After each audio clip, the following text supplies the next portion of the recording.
Daniel was not only a young man in the lion's den, he was also the man to whom God revealed secrets that would shake anyone. In night visions, he saw empires rise and fall, beasts devouring the earth, and a heavenly judgment where the books were opened. What you are about to hear today is not an ordinary story. It is a revelation that will impact you and change the way you understand the future and the sovereignty of God. Get ready, because you will discover symbols that still shape history, prophecies that remain alive, and promises that will give you hope in the midst of chaos.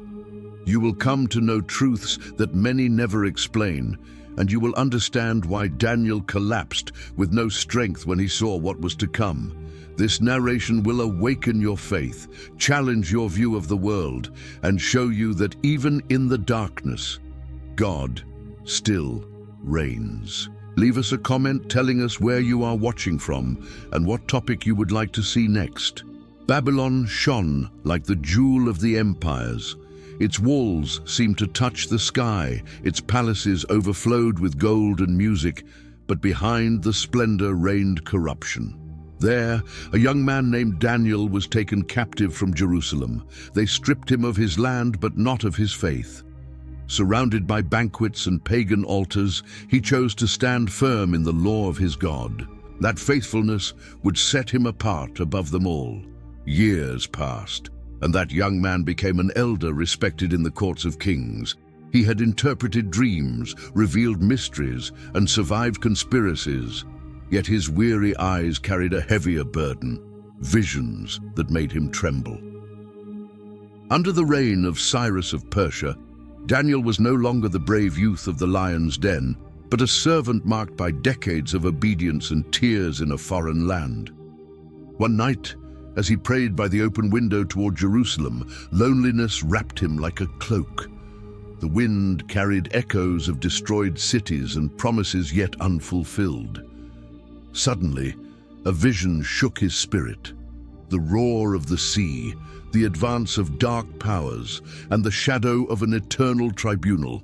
Daniel, the man who once faced lions, now collapsed under the weight of what God was showing him. The silence of the night was broken by a roar. Daniel saw a stormy sea, its waves rising as if creation itself trembled. Out of those raging waters emerged creatures unlike anything he had ever imagined. They were not mere animals, but living symbols of corrupted human power. Each roar marked the birth of an empire, each shadow a kingdom ready to devour without mercy. First came a beast like a lion with eagle's wings. Its power was majestic, but its wings were torn off, and it stood on 2 feet like a man with a human heart. Then came a bear, lifted up on one side with 3 ribs between its teeth, hungry for conquest. Daniel trembled, realizing these were not fables, but kingdoms that would crush nations and sow terror on the earth. Next emerged a leopard with 4 wings and 4 heads, so swift that nothing seemed able to stop it. But the worst was yet to come. The 4th beast was unlike any creature known. It had iron teeth, destructive claws, and 10 horns that grew as signs of dominion. It was so terrifying that Daniel could hardly look at it. It was not only human power, it was violence taken to the extreme, brutality without restraint. As Daniel watched, a small horn sprouted among the others, toppling 3 with arrogance. It had eyes like a man and a mouth that spoke with pride against the Most High. That vision chilled Daniel's blood. He understood that these were not only empires, but leaders who would directly defy God. Wickedness was taking on a face, and arrogance was lifting its voice against heaven. Yet in the midst of the horror, heaven opened. Daniel saw thrones set in place, and the Ancient of Days seated in glory. His garments were white as snow, his hair like pure wool, and a river of fire flowed out before him. Millions served him, and the books were opened. The scene shifted from the violence of beasts to the eternal tribunal where all would be judged. Human fear stood before divine judgment. Daniel saw how the 4th beast, the most terrible of all, was destroyed. The fire of the tribunal consumed it until no trace of its arrogance remained. The other kingdoms lost their dominion, though they were allowed a time of existence. It was proof that no human power, however great it may seem, can stand when heaven decrees its end. The roar of the earth was silenced by the voice of eternal judgment. In the midst of the vision, Daniel beheld something even more astounding. With the clouds of heaven came one like a son of man. He approached the Ancient of Days and was given authority, glory, and an everlasting kingdom. All peoples and languages would serve him. Daniel understood this was no ordinary king, but the Anointed One, the awaited Messiah. The contrast was clear.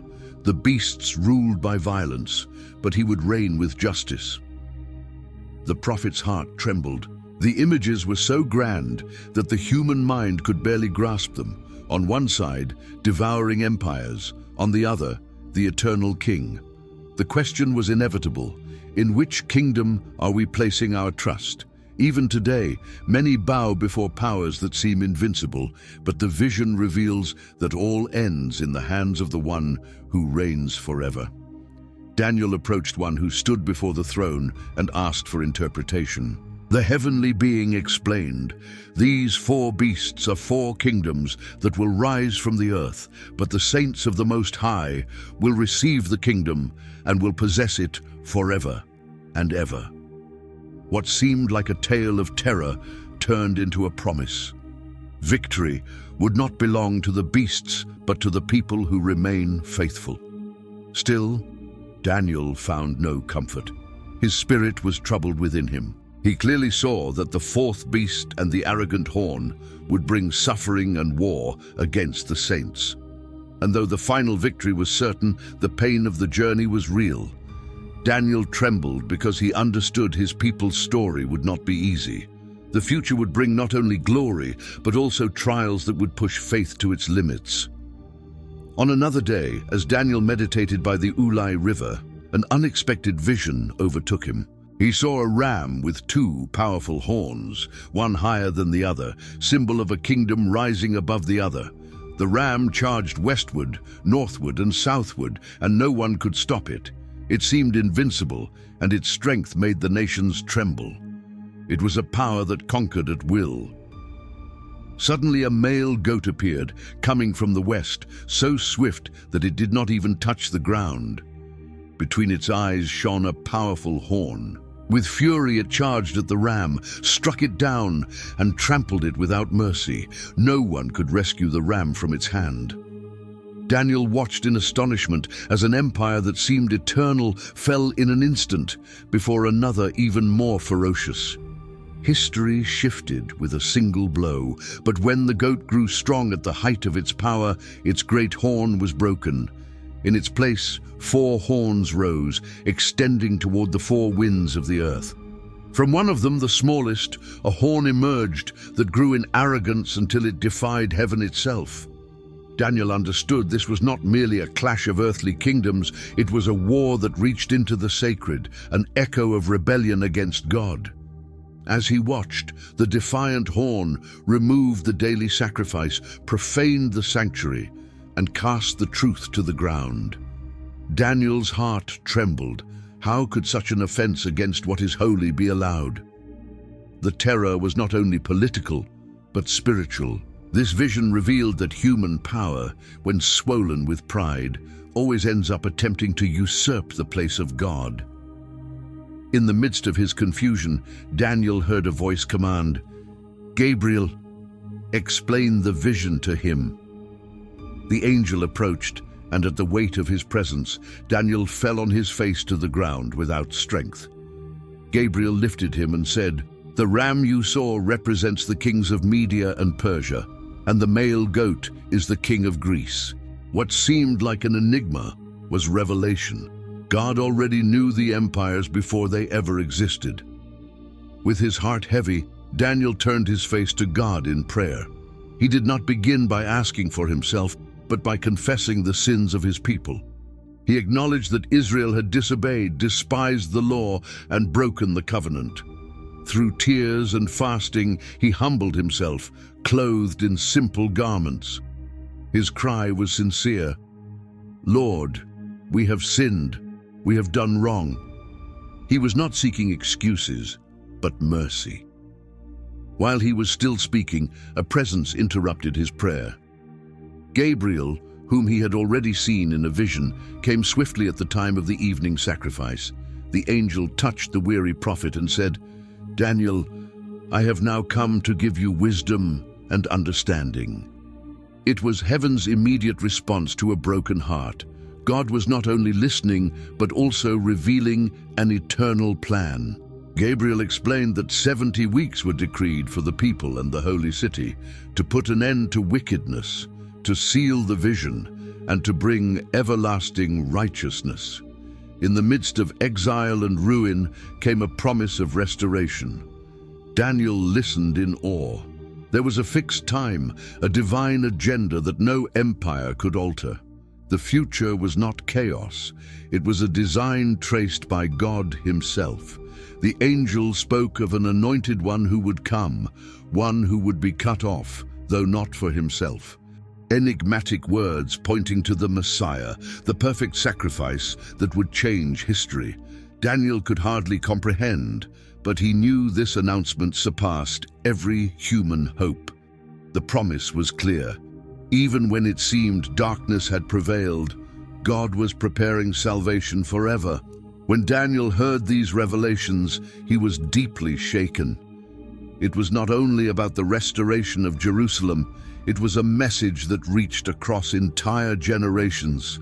The time of the Messiah was written in the divine agenda, and if God had marked every day, then even the pain of the present was under his control. Daniel realized that even in exile, heaven had never stopped writing history. In the 3rd year of Cyrus, king of Persia, Daniel had another vision. He was standing by the great Tigris River when suddenly the atmosphere changed. Heaven seemed to open and a radiant glow surrounded him. He lifted his eyes and saw a man clothed in linen with a belt of pure gold. His face shone like lightning, his eyes like flaming torches, and his arms and feet gleamed like polished bronze. The voice of that being was like the roar of a multitude. The men who were with Daniel were overcome with terror and fled to hide, but he was left alone, without strength. His face turned pale, his knees trembled, and he fell to the ground, unable to stand. In that moment, he understood how fragile man is before the glory of the divine. Not even a prophet could withstand such a presence. Then a hand touched him and set him on his knees. A voice said, "Daniel, you who are greatly loved, understand the words I am about to speak to you. From the first day you set your heart to understand and to humble yourself, your words were heard." Daniel, who felt weak and insignificant, found comfort in the greatest truth. Heaven listens to those who pray with sincerity. The messenger continued, "The prince of the kingdom of Persia resisted me for 21 days, but Michael, one of the chief princes, came to help me." Daniel listened in awe. Behind the visible wars, there were invisible battles between angels and principalities. The world was not only what human eyes could see. There was a spiritual conflict shaping the destiny of nations. The heavenly being declared that he had come to show Daniel what would happen in the latter days. Though his body faltered, the voice strengthened him. "Be strong and take courage." Daniel rose trembling, ready to hear what was to come. He understood that his fragility did not disqualify him. On the contrary, it was in his weakness that God's strength was made evident. The aged prophet was now prepared to receive the revelation. The messenger spoke plainly. Kings of the north and south would rise, clashing again and again in endless wars. Their alliances would be unstable, their covenants broken with ease. Daniel saw that the hearts of rulers were ruled by ambition, not justice. History repeated itself in a cycle of deceit, betrayal, and spilled blood. One of those kings would stand out for his arrogance. He would raise his hand against the holy covenant, profane the sanctuary, and persecute the faithful. His words would rise like knives against the eternal. Daniel understood that the threat would not be merely military, but spiritual. It was human pride attempting to take God's throne. That defiance of heaven shook every fiber of his being. The angel showed him that many would fall by the sword, others would be taken captive, and some purified through suffering. It would be a time of testing, where faithfulness would be measured not in temples, but in steadfast hearts. Daniel realized that authentic faith shines brightest in the darkness. The faithful would appear weak in the eyes of the world, but they would be sustained by the unseen strength of the Most High. The arrogant king would prosper for a time, worshipping strange gods and exalting violence as his strength. He would seem unstoppable, as if nothing could resist his advance. But the messenger assured, he will come to his end, and no one will help him. For Daniel, it was both a relief and a burden. Relief in God's justice, burden in the weight of the suffering that would precede that end. The prophet trembled at every word. It was like watching a river overflowing, sweeping away everything in its path, yet at the end shone a firm rock. Though human arrogance seemed to dominate, the vision repeated the truth. History is not in the hands of tyrants, but in the hands of God. Daniel felt the clash between fear and hope. The future would bring pain, but also the certainty of divine victory. The messenger continued, "At that time, Michael, the great prince who protects your people, will arise." Daniel listened with his heart suspended. It was the announcement of a time of unparalleled anguish, a suffering so great it would shake nations.